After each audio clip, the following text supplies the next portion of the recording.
It's a How to Shoot hybrid podcast discussing topics around photography, videography and running a business. My name is Jules and I'm here with my co-host Kieran.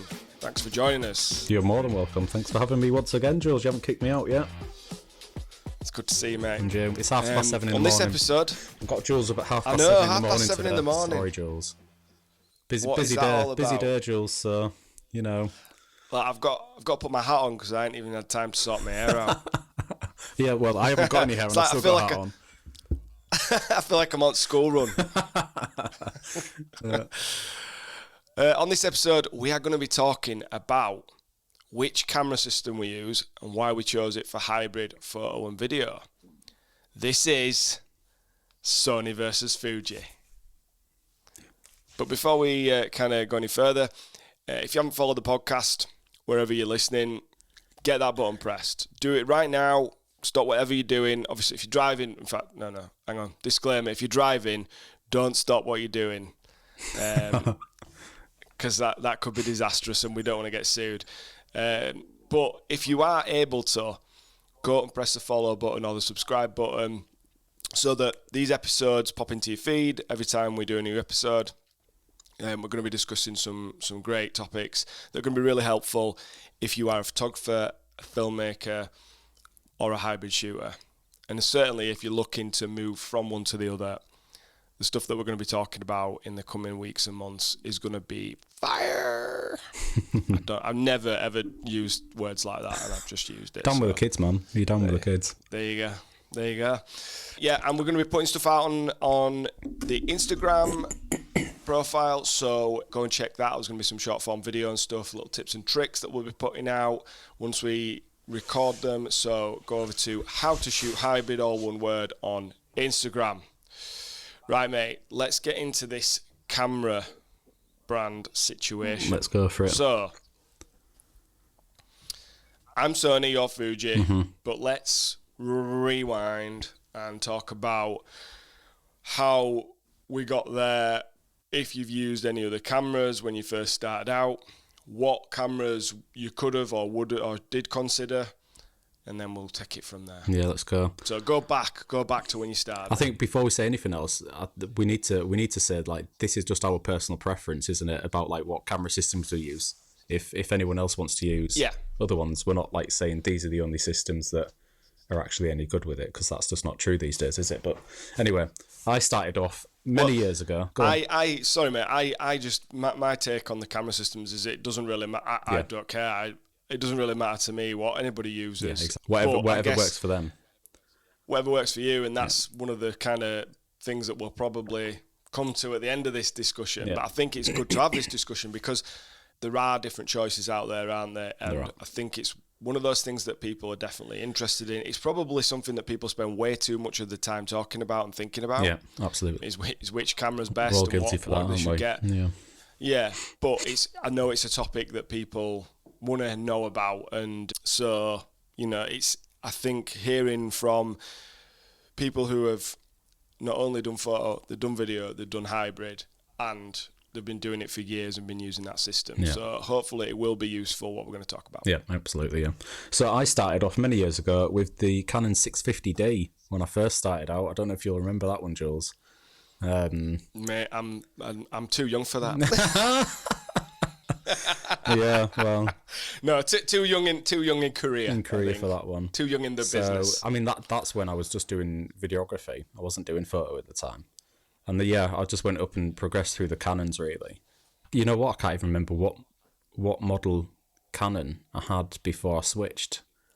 I can't remember which one it was now. But yeah, I mean, the main reason I went over to Fuji was just the weight of it was the main reason to start with, because I had a back injury. So spending a full day at a wedding, carrying two full frame cameras around with lenses and bags and whatnot, might not sound like much, but the next morning crippled me really. So one of my friends had the Fuji, took it to a wedding to try out, and actually I thought this is pretty good really. And it took me back as well. It was more the experience of the Fuji that sold it to me. Gosh, I sound like a Fuji salesperson, don't I?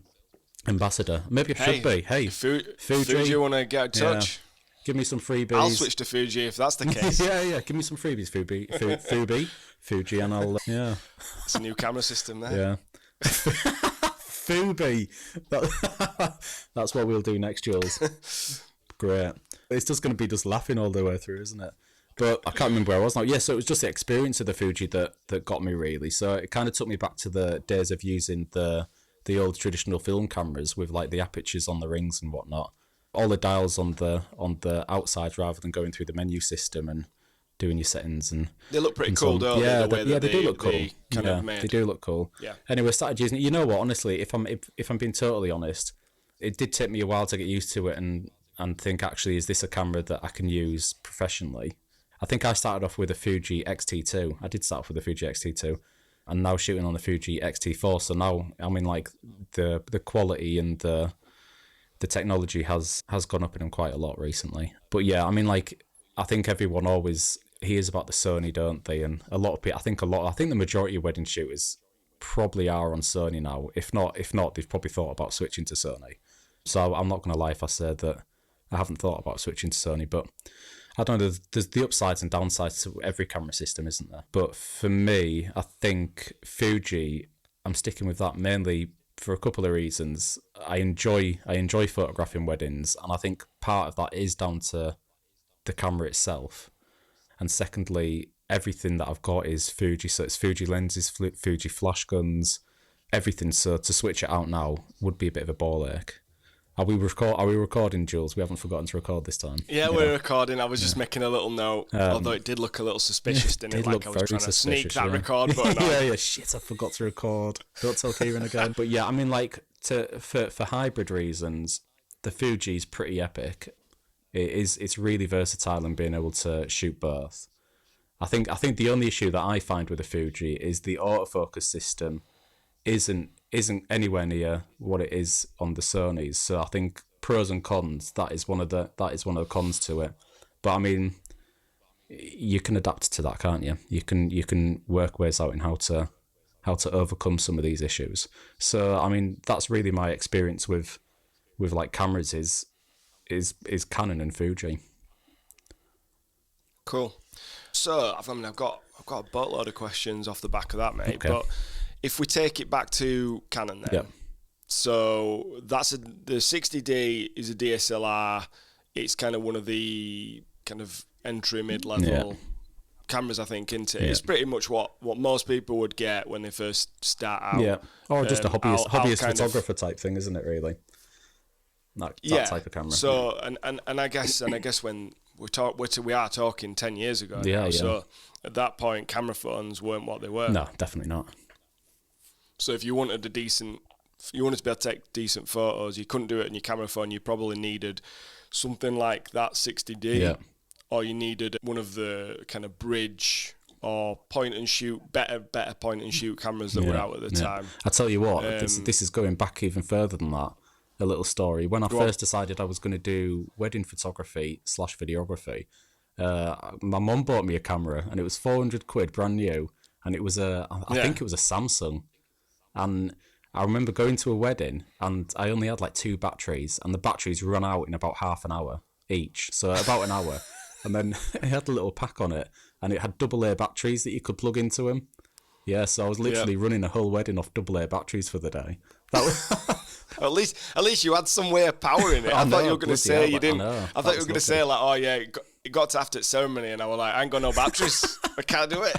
I wasn't far off that, Jules. I was using dregs, I must admit. Yeah, that was an experience. But yeah, learning curve there. So actually, the first one was it will have been, I think it was a Samsung or something like that. Yeah. I think Samsung had quite a good digital camera when digital cameras were new. Yeah. Like they were one of the. I don't want to use the word pioneer, but I think when digital cameras started becoming more popular, I can't remember what camera it was now, but they did have this really awesome. It was a bit more than a point and shoot, but it was effectively in that kind of realm. And I can't remember what it's called, but it had like a real, like, it was one of the first. I might be talking absolute bollocks now, but I think it was like had file transfer because you could put a memory card. I don't know. I might be talking shit, but I remember doing some research on it while I was at uni and finding this camera and basically reading all this stuff about it. How they were saying, how like they were saying, how do how do we have all this, and then kind of the next 5 years went backwards. Yeah. Because this kind of was like paving the way. It was pioneering things for the camera industry, and then things went backwards. And Samsung never made another camera after that. No, they didn't. Because it was commercially unsuccessful. So, yeah. Yeah. Well, phones became more profitable, I guess. Yeah, you're right. Yeah. So, you're on the Canon, but you end up moving away and switching to Fuji. So you said that is just literally you're at a wedding, you're shooting on your Canon, whatever it is at the time, and you saw someone's Fuji. You were like, can I have a look at that? And then you thought, I'll give that a whirl. Is that pretty much what happened? Yeah, almost. Yeah, I mean, like it was my friend it wasn't at the wedding. It was a friend. When we went to meet each other, they had the Fuji, so I had a little play around with it then, and then decided actually, I'm going to give it a shot. So he lent me his to start with to take to a wedding. Oh, so did you get to like shoot a wedding on that before you bought? I had one Canon on one shoulder and the Fuji on the other. Yeah. Right. Yeah. So talk through that, because I've never done that. So you're at a wedding, you've got two different bodies. One is one that you're normally using, and one's kind of an experimental situation. Yeah. Talk me through that then. How did that feel? Did you kind of get on board with the Fuji? You said it took you a while to like properly get on board with it, but did you think, oh yeah, I can easily switch between the two of these? Or did you find... I mean, like by that time, I'd been shooting with the Canon for a good probably 4 or 5 years even. Right. So I had no problems shooting with the Canon anyway, and the Fuji was so simple to pick up and shoot with because, as I said before, like everything's on the outside. I don't have to learn new menu systems or anything. If I want to change the aperture, I want to change the ISO, I want to change shutter speed, everything's just on the outside. So it takes a couple of seconds to do all that. So there wasn't really any compromise in shooting or whatnot, because it was just there right in front of me. I think sometimes it's quite easy for me to be able to do stuff like this because the majority of a wedding, I shoot one camera, one lens. So that Canon was pretty much my power horse camera. Like that did all the work, and the Fuji was just there for me to play around with. So yeah, it wasn't really a problem that way. It was just me being able to play around to see what I could create and get out of it. And actually, I realised the Fuji made me shoot more creatively as well. I'll tell you what. One of the big things was the EVF, electronical viewfinder, didn't have it in the Canons, and that was a big game changer because I could see it instantly, like what I was getting from the camera. So yeah, that was quite exciting at the time. So that's an interesting thing to talk about because, so essentially, you've been shooting on a DSLR that's a Canon, and then the Fuji at the time. I don't know if Fuji had other cameras that were. I don't know if they had DSLRs or whether they just kind of entered the mirrorless market when it came out. I know obviously they have film cameras, but I'm not sure on like the history of like Fuji's. Yeah, they have got other ones. It's like I think it's the Fuji GX. I think they call it, which is like. But are they medium format? Yeah. So I think they're like on a mirrorless platform as well. So like that EVF will have come from like the mirrorless. So like that's the thing for. So you basically got that and you had the EVF, and that's because that was an earlier mirrorless camera. And that's kind of a nice segue into where I got into it, because I started quite a bit after you, and probably quite a bit after a lot of people who are currently in the photography and filmmaking industry. And the reason I chose Sony at the time was because I was getting into it, and it was very early on in the kind of mirrorless. Well, I'm not going to call it switch, but like mirrorless cameras were new, and they weren't new in that kind of they'd only just come out, because that technology had been used in point and shoot cameras and things for years.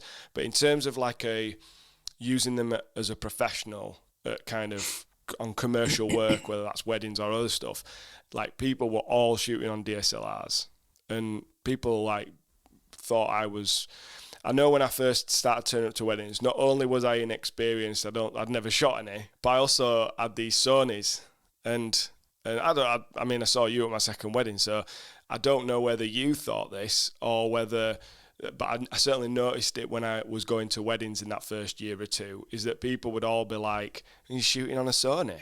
Like, as if it was kind of like, why would you do that? That's a toy camera type thing. So they were early days ones. It was 6300, 6500 were the ones that I were using at the time.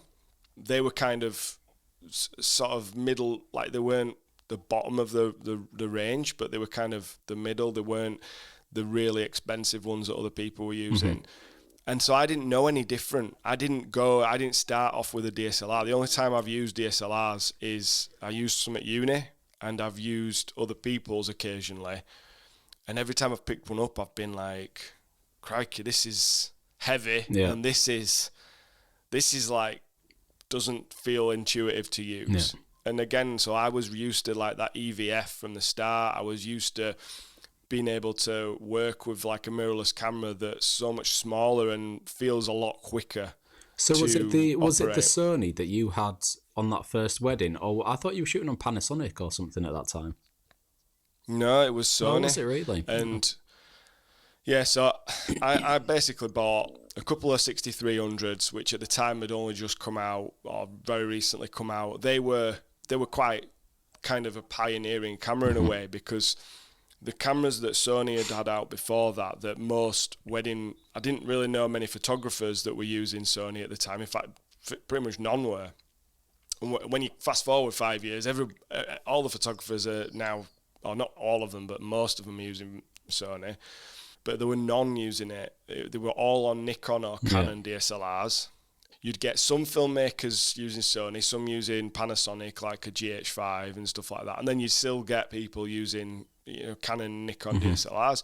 So, it wasn't anything like it is now. Like if someone's listening to this and they've only been in the industry a year or two, like, they'll probably know loads of people that use Sony. Oh yeah, definitely. Yeah, Sony's the. I mean, there literally was no one really using it, and apart from some filmmakers, and they were all using kind of the sort of full frame Sony A7S II, and that camera was like the for filmmaking, that was wedding filmmaking, it was deemed the go-to camera.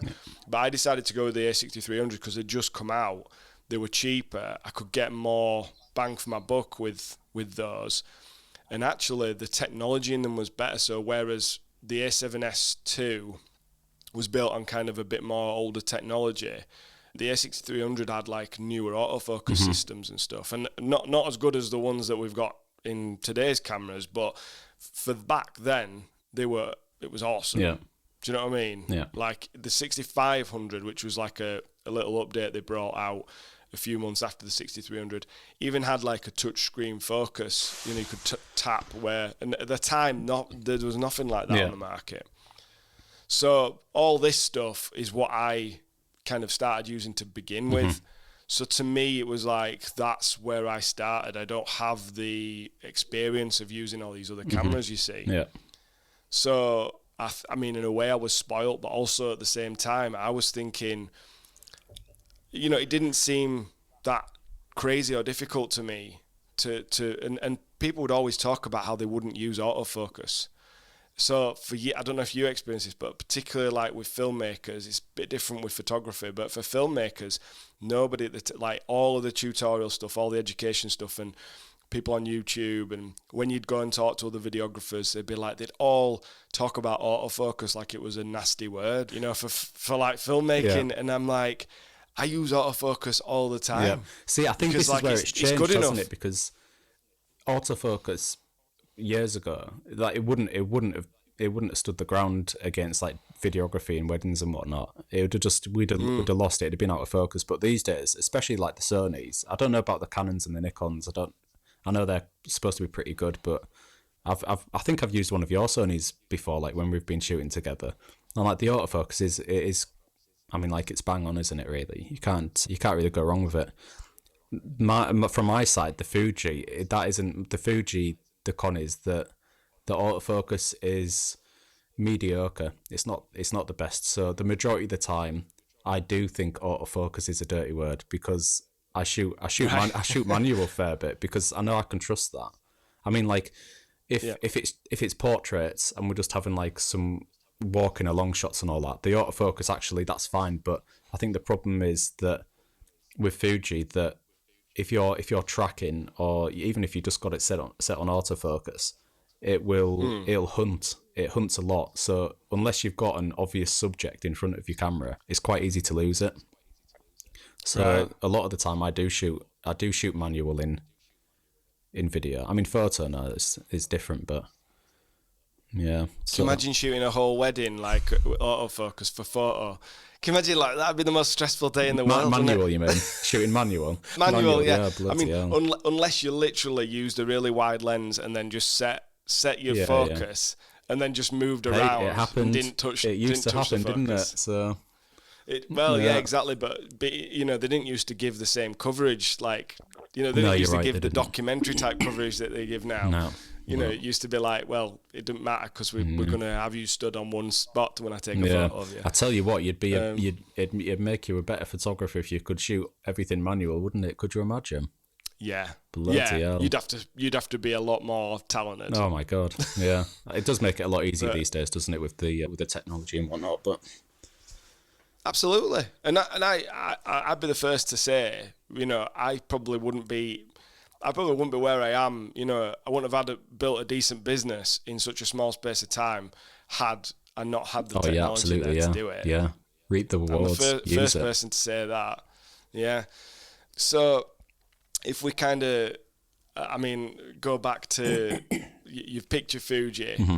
What did you do? Did you jump straight in? Did you buy kind of all the lenses that you were, what did you kind of do? Did you get half and half? Did you just buy one to start with, or did you go, right, I'm going to buy a couple of bodies, I'm going to buy this, I'm going to buy that? And which models are you using at the moment? You said XT4, but I think you've got another one as well, haven't you? Okay, yeah. So I've got the XH1 as well, which is predominantly mainly focused on video. You can do photography with it as well. You can shoot photos with it, but I think it was made or sold as more of a videography camera than it was photography.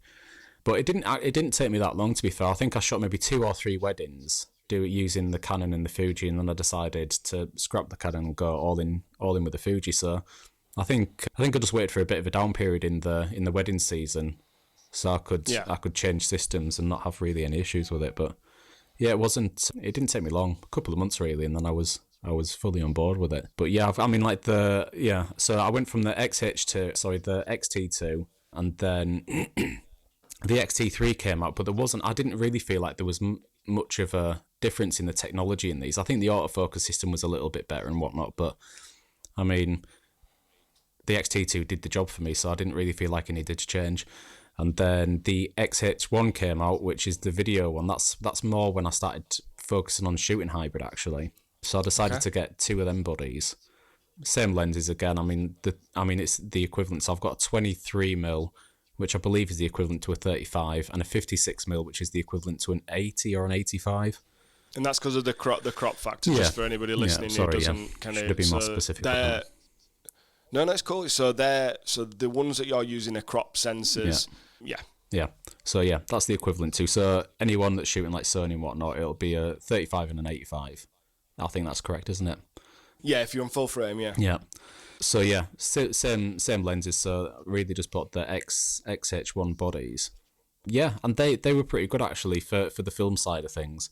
Then the XT4 came out, which actually was like the XH1 and the XT3 all built into one body. So that's kind of currently what I'm using now. I still got that XH1 as a backup camera or like a third angle camera. But yeah, that's my systems, the XT4 and a couple of XH1s as well. Cool. Yeah. You've got a few different bodies now, haven't you? Yeah, so I mean, I am a little bit daft when it comes to buying equipment. Yeah. I don't think I get necessarily shiny thing syndrome. Mm-hmm. I don't think it's just a case of like I buy stuff just because the new thing comes out. But what I'm always trying to do is I always feel like I'm trying to gain that little bit of extra efficiency. Yeah. Yeah. So something to make your job that little bit easier. Yeah. Yeah. And so that's kind of what motivates me to buy stuff. Mm-hmm. Is I'm always trying to just improve the process a little bit better. and make my job easier.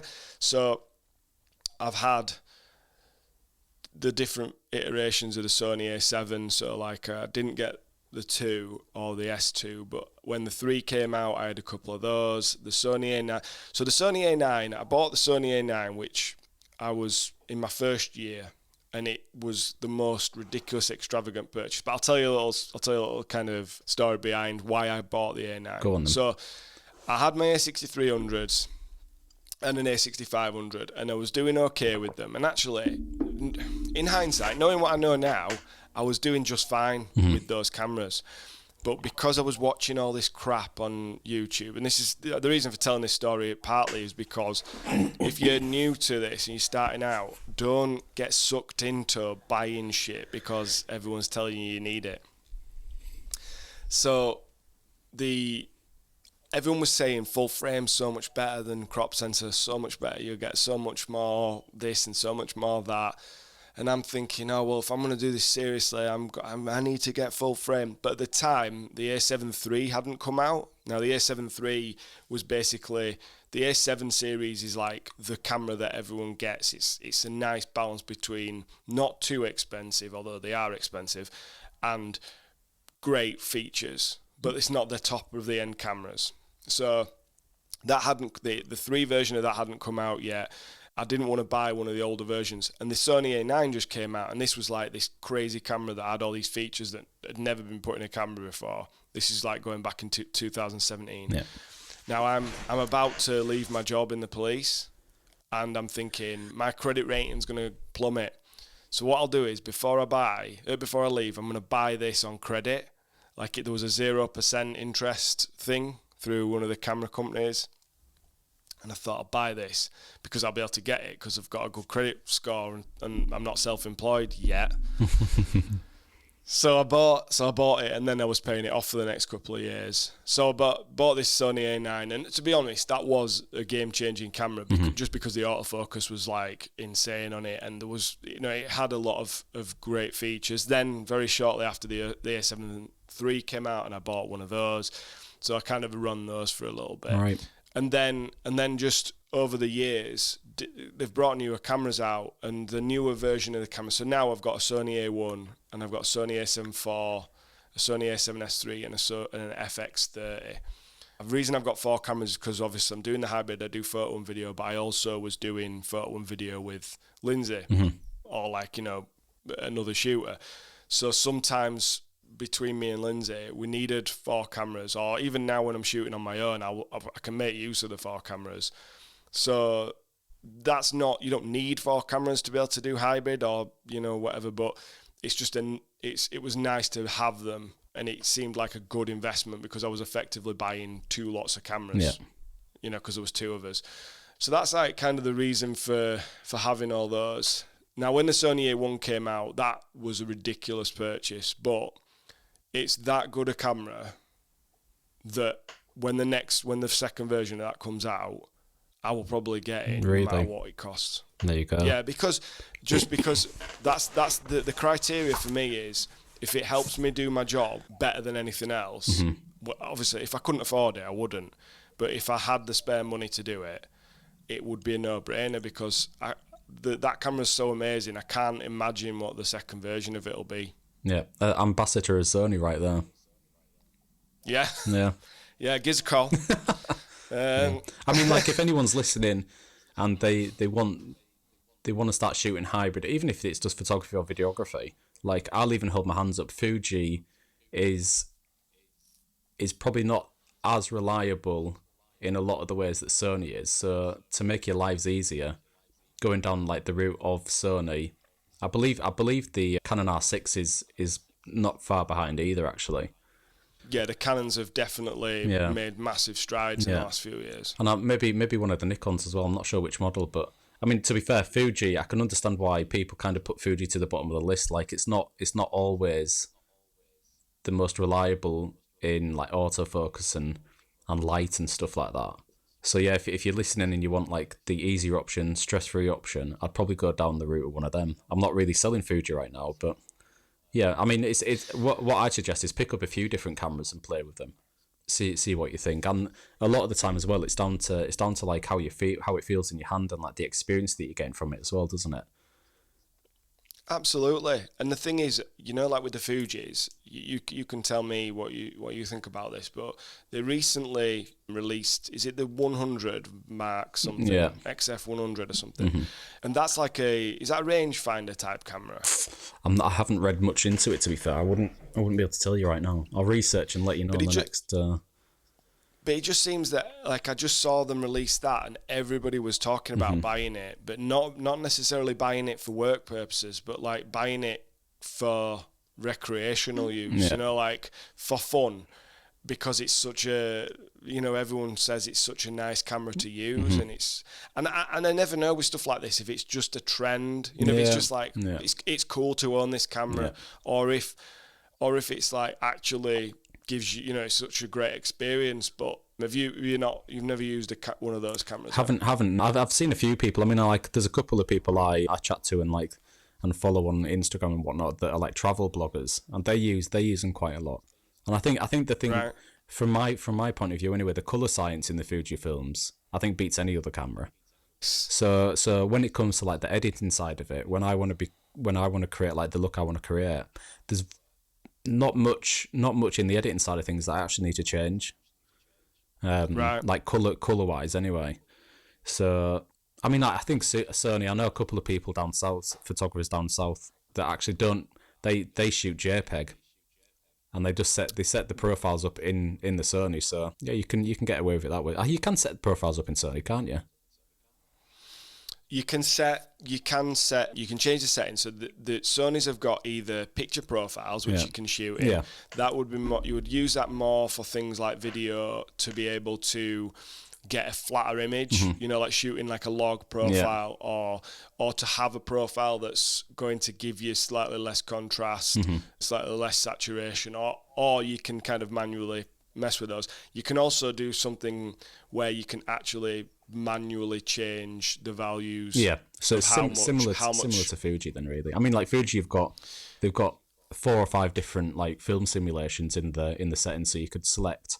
I mean, like, yeah, they're okay. They're not. I wouldn't say that they're a final product type of simulation preset. You'd still need to edit. You'd still need to edit a little bit, but I think a lot of the time, like the editing side of it, like so post wedding, for me is quite simple. It's not too hard to like try and manipulate a picture and make it look the way you want it, because the colours are already there, really. Because you've got a good starting point with the file. Yeah. And I agree with that, because when I see people who've shot on Fuji, do you know what I mean? And I've obviously used Second Shot for me, so I've had some of your files, so I can see they are different to how the Sonys render straight through when you put it in Lightroom, which always blows my mind, because Lightroom should kind of, you'd think that Lightroom would almost level everything out, because it's just digital information, isn't it? But for some reason it doesn't really work like that, and actually different recorded files from different cameras do look different when you bring them into Lightroom. So the Fuji's definitely got a nicer aesthetic about it. Oh, I'm glad it's not just me that thinks that then. I think with the Sony, it's maybe this is just being a bit old traditional. I think with like the Sony and a lot of the other like cameras out there that people are shooting with, that it is just very digital, and like with the Fujis, you almost are going a little bit back in time with the look of it. You've almost got a little bit of a film look there with it, which kind of appeals to me, and a lot of my clients as well, actually. And I think as well, when you think that's the draw to them, isn't it? Yeah. And a little bit of a side swing topic here, but like price as well of cameras. Like the Sony's, like you were saying, like it was an expensive camera, the A1 or the A9, was it the A1? They're all expensive. Yeah. The A1 I mean, like the Fuji's are the X-T4. It's pretty expensive with the lens and whatnot, but compared to a lot of them, it's not that expensive. And I think especially for people that are listening and first starting out, I wouldn't get hooked up on buying the most expensive camera, thinking it's gonna be the best camera for you. And you need to remember as well, you're shooting a wedding. You're not shooting like a Hollywood film or whatnot. So the quality of the camera and the quality of the pictures, they're going to go into an online gallery most likely an album and a couple of prints. It's not going on like a billboard for advertisement or whatnot. You don't need, I don't know, what's the highest megapixel camera you can get. You don't need all that stuff. I think a lot of people get sideswept with all of that, don't they? So I think, yeah, a lot of it down again is to just your personal preference, isn't it? Yeah, I mean, it's interesting because I'd made a couple of notes to make sure we covered, and you've kind of hit a few of them there with like price, and then you've talked about as well the camera being not as important as kind of it's made out to be. Yeah. And that's basically because all of these companies are trying to sell us the next camera. Yeah. They need our money, right? Now the kind of influencer YouTube type effort is perpetuating that, because if you are into photography or filmmaking, you probably do follow some people online, and those people are potentially ambassadors or whatever. So they're naturally going to be, you know, not necessarily pushing hard, but they're going to be suggesting that these cameras have something that you don't have already. So like we're in that kind of world. Whereas if I could go back, those first cameras I had, I'm not saying I would want to shoot with them over the ones I've got now. Of course I wouldn't. Yeah. But they were just fine. They did the job, didn't they? They did the job, and I don't feel like I don't feel like the images or the video that comes out of the cameras I've got now is the thing that, like, I'm almost going back to what did make me enjoy it and what did make me feel good about the work I was producing. Even though, like, I know far more now, I'm far more technically better, and I've got better equipment. But that's not the equipment. That's experience, isn't it? That's making your product better. It's not the equipment; it's the experience that you're gaining from it, isn't it? Yeah, but it also, why doesn't it feel better? Do you know what I mean? I almost feel like sometimes I just want to go back and have that. You know, we even talked about it, didn't we? We talked about whether you could shoot a wedding on an iPhone. Oh man, you know what? I'd love to do that. I reckon I'd smash it. And it's an interesting idea, and I don't know how couples would feel about it. If you just whipped out your phone and started doing it. It doesn't look right, does it? Like walking around taking photos of guests and like details and like portraits and stuff. I tell you what though, like I took a couple of little snaps the other week at a wedding, just for an experiment for myself on my phone, iPhone 15 Pro Max. So I mean, like, it is a very good camera that anyway. So I wouldn't suggest it just on like a little old 12 megapixel camera. I wouldn't have thought that, but yeah, some of the shots, I mean, like, they are quite incredible, especially like for detail shots and stuff. The angle of the lens that you can get some really interesting and different shots. And actually, you know what? I might even include them. I've got detail shots from the Fuji as well, but I might even include the detail shots from the iPhone into their gallery just to see if they even say anything about it. I bet they'll probably they'll probably print them more than anything else. The thing is, the quality is good. It obviously has, unless you turn the processing off, unless you shoot them in RAW and then use them the way that you would use other photos. The processing that the camera does makes the photos look instantly really good. Oh yeah. And they've got like things like macro mode in, haven't they? Yeah. So you could be able to get some really great close-up detail stuff. I mean, this is a totally different subject altogether, isn't it? But on the side of like phones and stuff and hybrid, there is people I know that have used. I mean, like, I think we mentioned in a podcast previously, like, some people use GoPros as like a third angle shot. Some people use the phones. Like, I've seen like a guy using his iPhone on I think it was like a DJI gimbal. The gimbals. Yeah. And he was just walking backwards through the confetti with them, and actually, like, the end product, you wouldn't have known it was from his phone, and the quality was, well, it's a 4K. It was decent. It was decent quality as well. So I mean, yeah, I think that's obviously another topic as well, isn't it? But there's all sorts of different equipment that you can use to achieve decent results, isn't there? Yeah. But yeah, the iPhone side of it. I'd love to shoot it on the phone though. So on the phone, I saw a post on the Facebook group the other day. In fact, it was yesterday, I think, saying that somebody in like the UK wedding videographer group had put that they were looking for somebody who can come and shoot a wedding in London for 2 hours. I think it might have just been the ceremony or something. But they want it shooting on the iPhone 15 because the couple want it to be shot in spatial, I can't remember what it's called, but basically it's the spatial something or other for the new headset, the Apple Pro Vision. Yeah.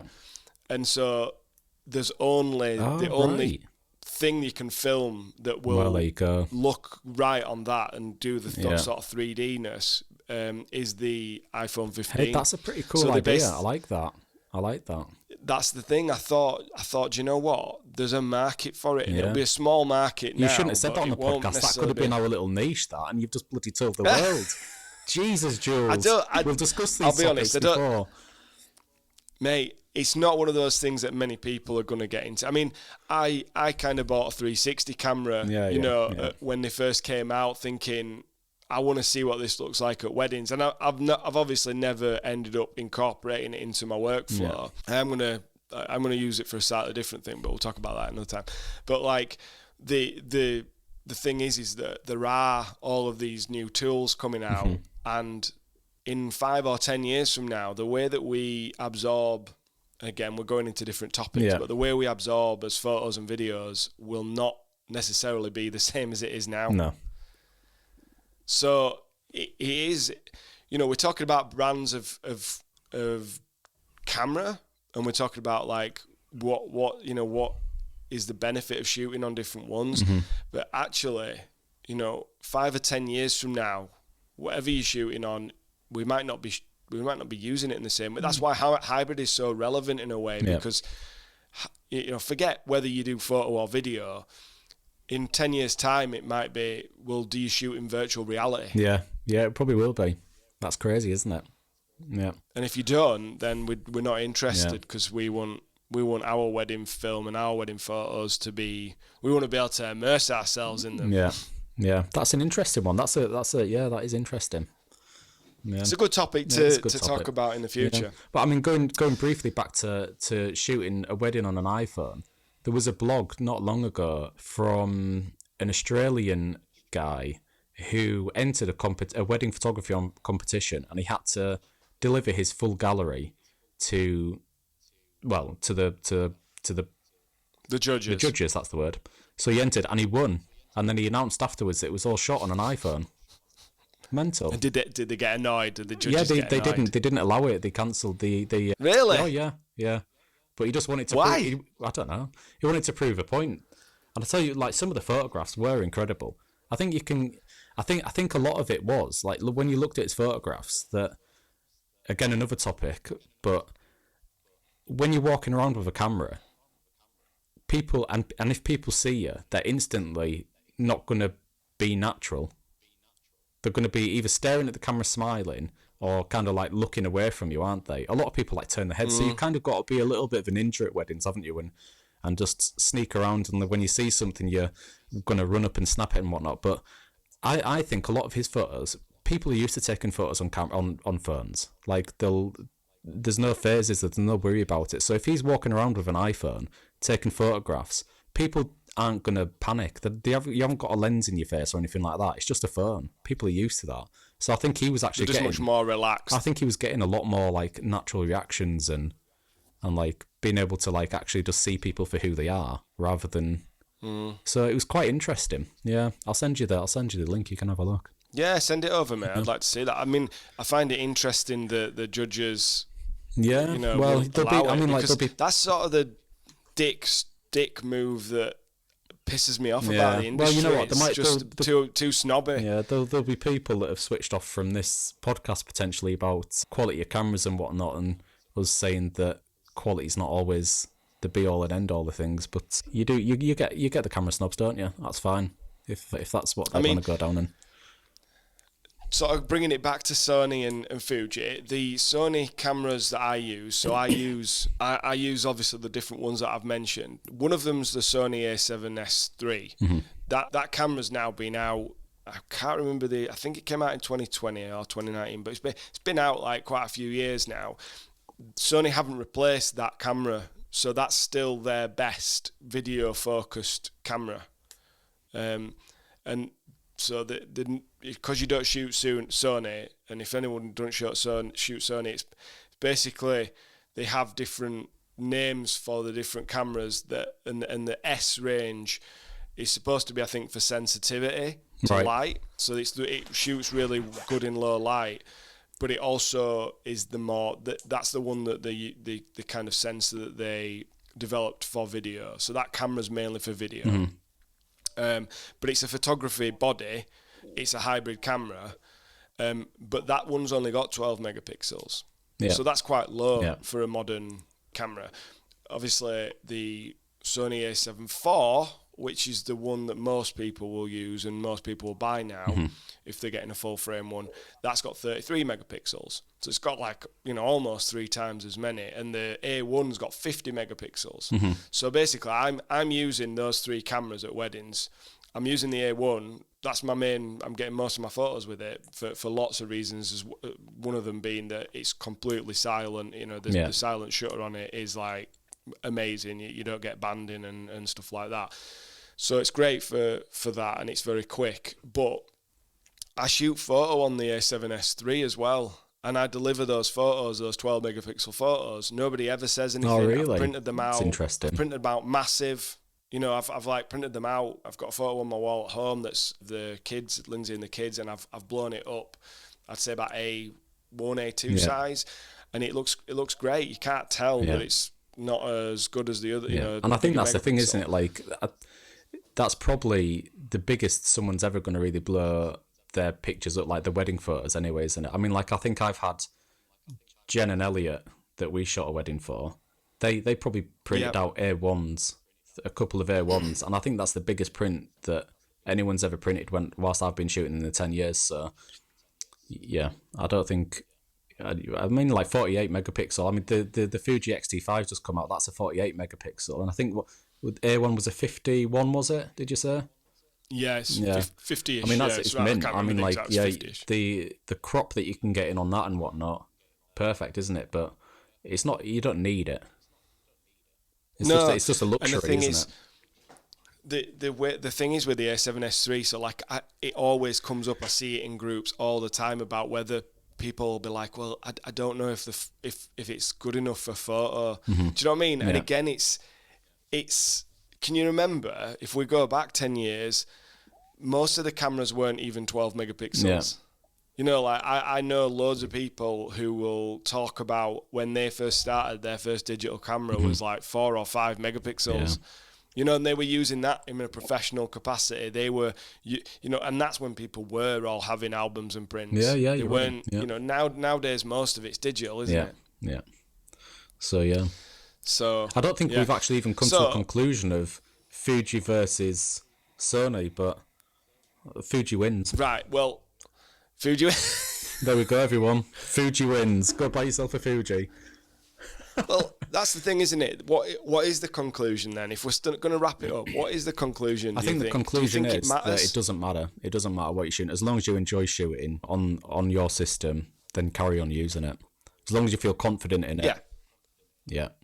Carry on using it. Well, the note that I put down is that you should shoot with what works for you. Yeah. So you should ask yourself, for me, you should ask yourself 2 questions. Do I get the results I want? As in, do I like the images that come out of it? Or do I like the video clips that come out? And then I'm obviously able to like make them into a film I want. Yeah.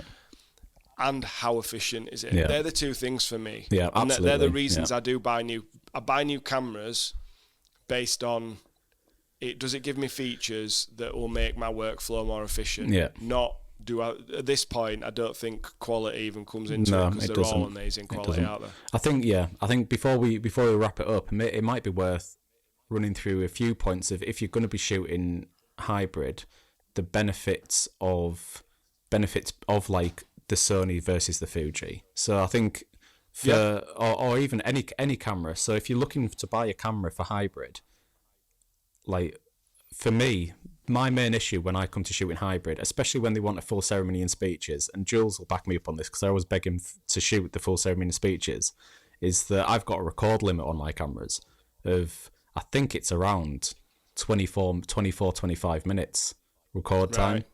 So that's a bit of a pain in the ass because you're going to have to find a point if it's going to be a long ceremony or long speeches, which speeches usually last over 24 minutes or around that, maybe a bit more.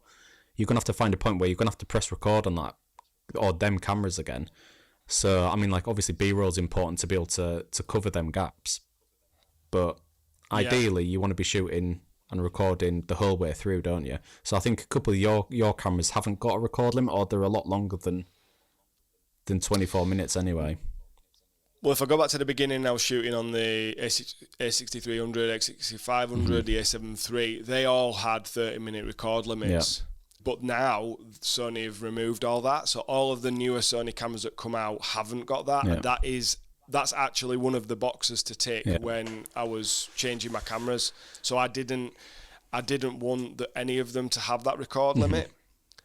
So that was a big kind of reason, not the only one. I wouldn't do it just for that, but it was a big reason to upgrade. Yeah. So I mean, there's obviously reasons to look into like what systems I mean, like there was ways around the Fuji. So I bought a Ninja Atmos, I think it's called, which is like a monitor that you've got a huge storage card that you shove into the back of it, and that is unlimited recording. So luckily I can get around that now, but that did come at a price. I think it was about 600 quid altogether for everything. So I mean, do your research, look into it. How do you feel about using that? Because I've got one of those, and it just sits gathering dust because, again, I bought it. It was one of those things that I wanted to try because I'd heard so many people talking about, oh, it's so much better if you record on an external recorder, you'll get so much better footage and it's so much better workflow. I mean, each to their own, but for me, when I'm doing hybrid, I don't really want something attached to my camera that's going to slow me down. Yeah, so the only time I ever use it is for the ceremony speeches. I won't use it for any other part of the day. Right. So, I mean, that'll be set up on a static camera as well, so it won't be like on a tripod. It won't be me walking around with it. I wouldn't do that. That would be a hindrance, I think. So, really, I mean, like, I don't have any other easy option unless I decide to go in. I don't know what the XT5, the new one coming out, the Fuji XT5, I don't know what the record limit on that is yet, but I mean, if that came out and it was like a 60-minute record minute or 60-minute record time or something, I'd be pretty tempted to buy that just for the ease of shooting ceremony and speeches. But yeah, I think because maybe yours might be gathering dust because you have got them cameras that do have a longer record time. Yeah. I did buy it a long time ago when I had the A7 III, and I was having the same issue with the 30-minute record limit. So I thought if I can use that, then it kind of helps me with that. Yeah. But it's not for me just that record limit. All cameras do perform differently, and I think one of the issues that I've definitely run into at different points is running out of battery or overheating it. Yeah.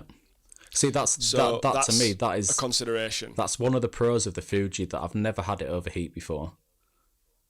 Never overheat. Right, but it can't record longer than 30 minutes. Yeah, shut up, Jules, man. I'm trying to like counterbalance sell it this. So yeah, I mean, like, yeah, it doesn't overheat, but it only records for like 24. It might be a little bit more, about 24 minutes. But yeah, I do remember a wedding that I was shooting with you and one of your third angle. I think luckily it was one of your third angles. The camera's overheating and you were running around like a lunatic trying to cool it down. I've been in ceremonies before. Yeah. I've been in ceremonies before. Literally, it's turned off, and I've been like, I really need this camera to turn back on now. Yeah. So I've been like taking the batteries out, blowing in it, and like this is at the front while the chuffing ceremony's going on. So you're trying to be really discreet.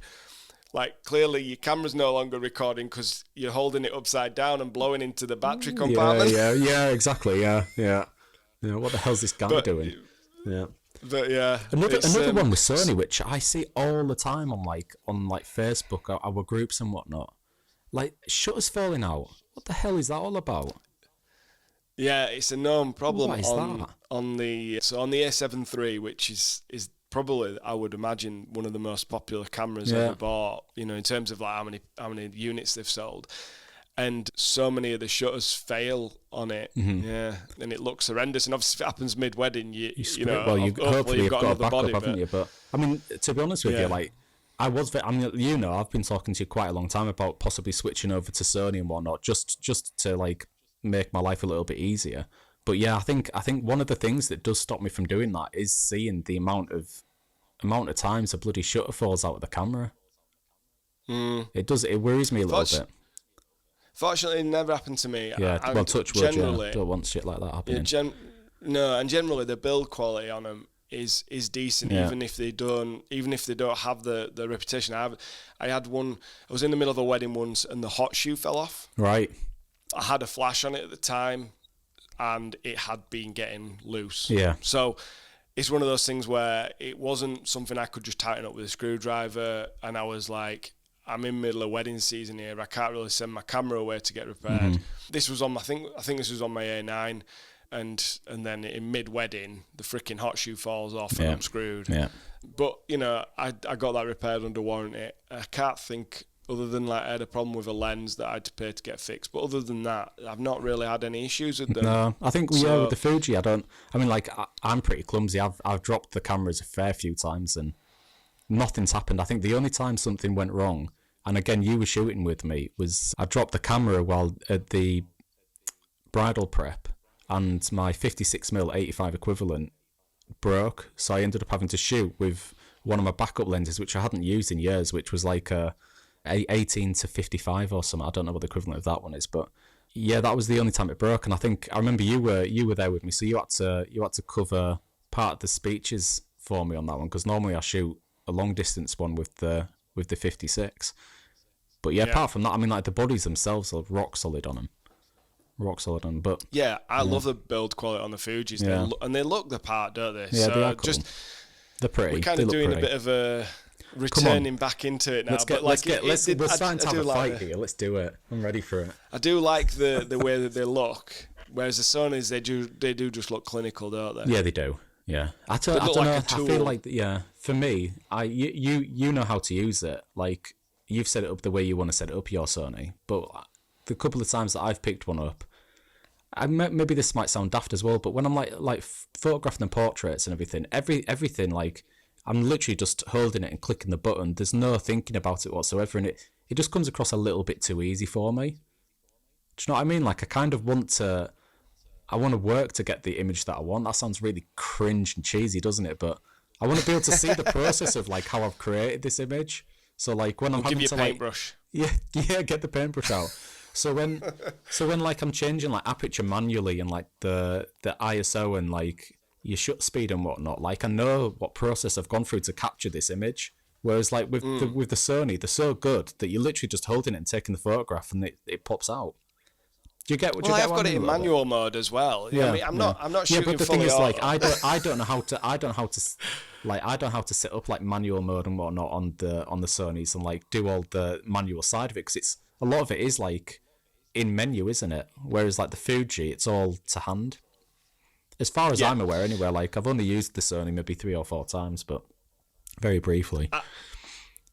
Again, I've not really used the Fujis extensively. Yeah. What I would say about, for me, shooting hybrid, so like I've said before about efficiency and like ease of workflow, being able to switch really quick, that's how I'm able to get like really good video, really good photo. Don't blow your own trumpet, Jules. Jesus. Well, I wasn't really meaning it like that. I just mean like, you know, I'm managing to capture the moments. Yes, you're good, Jules. Like, we all know. Well done. I'm managing to do it in a way that it's not taking me any time, and that's because I've got them set up so that I can switch very easily. Yeah. Now, they're not the only camera that can do that. I think pretty much all of the cameras can now, but I think it's important that you have the customization ability to be able to set, like, so you were talking about everything's in the menu. Yeah. Well, that's one of the good things, is that you can set them up so that whatever is instinctive to you. Yeah. So even if you'd come from a different camera system that had slightly different controls or ways of doing things, you can probably reconfigure the Sony cameras to work in exactly the same way, if that makes sense. As another camera. There's just a lot of options on there, and you're right. I think the tactile controls and the kind of feel of it, I think, is much nicer on something like the Fuji. But from a perspective of like fast and efficient, that's why I've stuck with the Sonys. All the way on that one. Yeah. And one of the things for hybrid shooting as well is like buffer speed and like the processor, and that's when I talked about like the A1. Again, not many people are going to buy an A1 because it's kind of overkill for weddings. But the thing I particularly like about it is that the processor in it is that quick that it doesn't ever kind of freeze up. It, switching between photo and video, it's very quick, and even though the photos are massive, the files are massive, it still goes between them really quick. And I find it just works. Whatever works. All the cameras, that's the one I would use. So we haven't really given anybody an answer there, but I don't think there was ever going to be an answer. I think it was more the fact of Fuji works for me, Sony works for you. It's just whatever works for you, really, isn't it? I think that's the answer. So yeah, you've listened to this for an hour and 7 minutes so far. Just use what you want. That's the end result. As long as you're happy with it, you know how to use it, and you enjoy using it, and it gets you what you need, then I think that's the key, isn't it? You're winning. Yeah. So don't overthink it, I think, is the key here, and just you don't need to spend a fortune to shoot hybrid.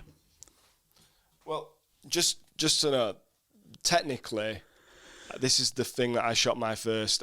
You won't be able to see this unless you're watching it on video, but this is the first camera I ever shot a wedding video with, and it's some kind of weird Canon camcorder Handycam. Is there a tape in that? No, it's digital. It's got an SD card, but this was before I actually was going to do it as a job, and it basically. I shot a mate's wedding probably when I was about 20 years old on it, and I just kept that camera. So but you can use whatever, and you can still get good results. Yeah, good. I saw something, Jules, just before we go. I saw something this morning whilst I was eating breakfast with Luke, and if I get you to say the number 19, okay. Next time, for anyone that's actually watching rather than listening, next time, if Jules says the number 19, he's going to be wearing one of Lindsay's dresses. Okay? Yeah. Is that a deal? What? So if you say the number 19 in the next couple of minutes, you've got to wear one of Lindsay's dresses on the next podcast. Okay. Is that a deal? Right. You ready? What is 10 plus 10? 20. Okay. What is 10 plus 8? 28. 10 plus 8? No, 18. 18. Well, this is going to go down really well, isn't it? What is 10 plus 20? 30. What is 50 plus 50? 100. What is 50 plus 40? 90. Got you. I said 90. Yeah. You said 19. Hey, you just said 19. Ladies and gentlemen, he will be wearing Lindsay's dress on the next podcast. Excellent. Lindsay, we'll see about that. Get your wardrobe open, Lindsay. Well, you're definitely going to get people to watch us on YouTube now, aren't you? Yeah. Next time. So don't forget. Yeah, join us next time to watch see us on if YouTube. Jules wears. Yeah.